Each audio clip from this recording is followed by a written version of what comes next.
এই কর্মসূচির নাম দ্য পিপলস মার্চ, যা আগে উইমেন্স মার্চ হিসেবে পরিচিত ছিল। এটা 2017 সাল থেকে নিয়মিত হয়ে আসছে।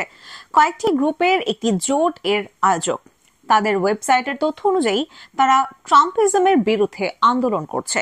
ওদিকে নিউ ইয়র্ক ও সিয়াটলে ট্রাম্প বিরোধী ছোটখাটো প্রতিবাদ হয়েছে বলে জানা গেছে। এসব প্রতিবাদ র্যালি এমন সময় হলো যখন মিস্টার ট্রাম্প তাদের দ্বিতীয় মেয়াদের জন্য শপথ গ্রহণ করতে দেশটির রাজধানীতে এসে পৌঁছেছেন। শপথের আগেও বেশ কয়েকটি ইভেন্টে যোগ দেওয়ার কথা আছে তার।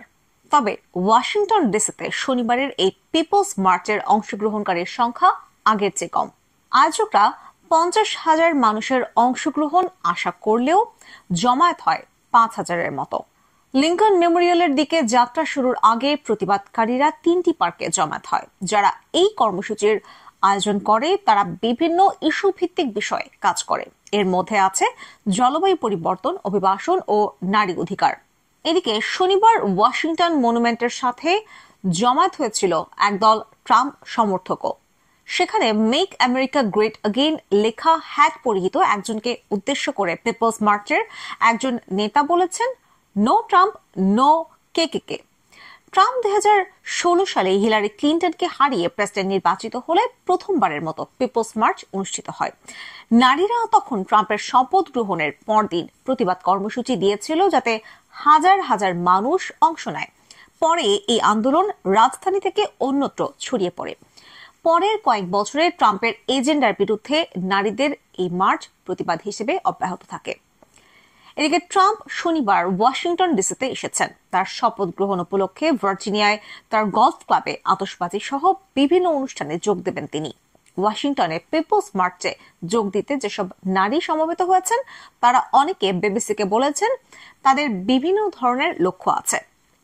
ব্রুক নামের একজন প্রতিবাদকারী বলছেন তিনি গর্ভপাতের সুযোগের বিষয়ে তার সমর্থন জানাতে এসেছেন।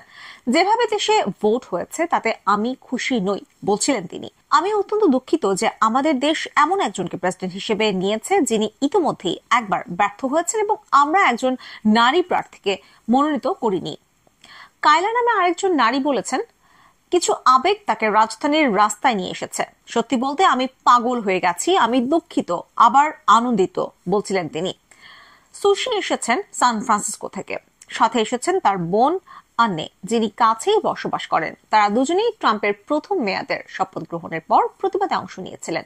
সেই সময়কার ব্যাপক জনসমাগমের কথা মনে করেছেন তিনি আশা করেছিলেন ট্রাম্পের নীতির বিরুদ্ধে মানুষ এখনো রাস্তায় নামবে। সুশি বলছেন, এবার অংশীদার বেড়েছে, ট্রাম্প আরো সাহসী। তিনি বিলিয়নিয়ার শ্রেণীতে এসেছেন এবং প্রযুক্তি শ্রেণী মাথা নত করেছেন। আন্নে বলছেন তিনি বোঝেন যে প্রতিবাদকারীরা আমেরিকার অনেক বিষয় থেকে বাইরে আছেন। ট্রাম্প গত নভেম্বরে দোদুল্যমান সবকয়টি রাজ্যে জয় পেয়েছেন। তারপরেও তিনি বলেন, এরপরেও আমরা এখানে আছি এবং আমরা প্রতিরোধ করব।